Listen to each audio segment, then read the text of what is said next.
state of mankind. How much do you know? Excerpts from How the Spectre of Communism is Ruling Our World. 92. In communist countries, the devil manipulates the law as an instrument for maintaining its rule, reinforcing its ideology, and suppressing the people. In free countries, its aim is to subvert traditional faith in the law's moral foundations, to distort the standards of good and evil, seize the powers of legislation and enforcement, thus putting demonic norms into practice. Law is closely related to politics, religion, education, and other fields. The United States has long been the mainstay of rule of law. But today, as communism extends its reach to every corner of the world, Western law cannot escape its infiltration and subversion.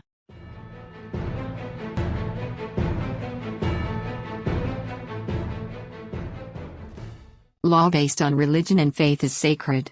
But as communist parties and their various followers around the world promoted atheism and the theory of evolution, the connection between law and God has been severed.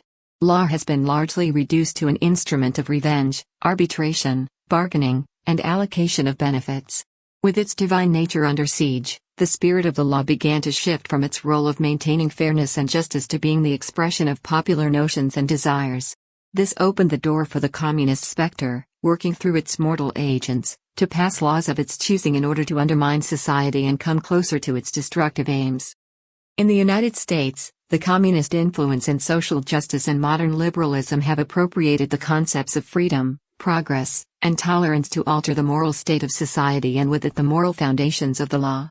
Using these causes to reject and destroy the law's moral and religious underpinnings affects what kind of laws can be passed and how they will be interpreted by the judges. Marriage, for example, is considered by traditional faiths to be a holy institution comprising the union of man and wife.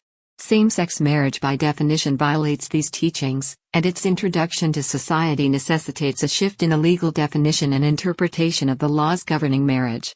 On the other hand, if the people abide by divine commandment and uphold the standards set by their faith, the moral state of society will not change, and secular law will remain stable, as it is based on the principles ordained by gods.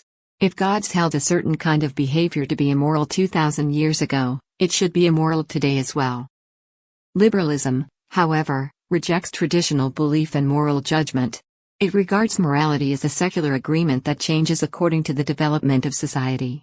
Marriage, therefore, is regarded as a simple contract between two people who are willing to state their commitment to each other. Recognition of same-sex marriage is based on the ostensible premise of freedom and progress, but this premise is malleable and will inevitably result in the corruption of the law. Liberalism and progressivism have brought about the separation of traditional morality from justice. This was reflected in an abortion case that reached the Supreme Court in 1992. 3 justices stated, "Some of us as individuals find abortion offensive to our most basic principles of morality, but that cannot control our decision. Our obligation is to define the liberty of all, not to mandate our own moral code." Put another way, what the justices meant is that the law prioritizes freedom over morality, and the values of liberty and morality are separate. But liberty, as established by the American Founding Fathers, is a self-evident principle, that is, it is bestowed by God, or, as the Declaration of Independence puts it, the Creator. Rejecting the universal standards set by the Creator, in order to increase the range of so-called freedoms, is a method the devil uses to distort the law, and lead humanity to its fall. From Chapter 10, Using the Law for Evil.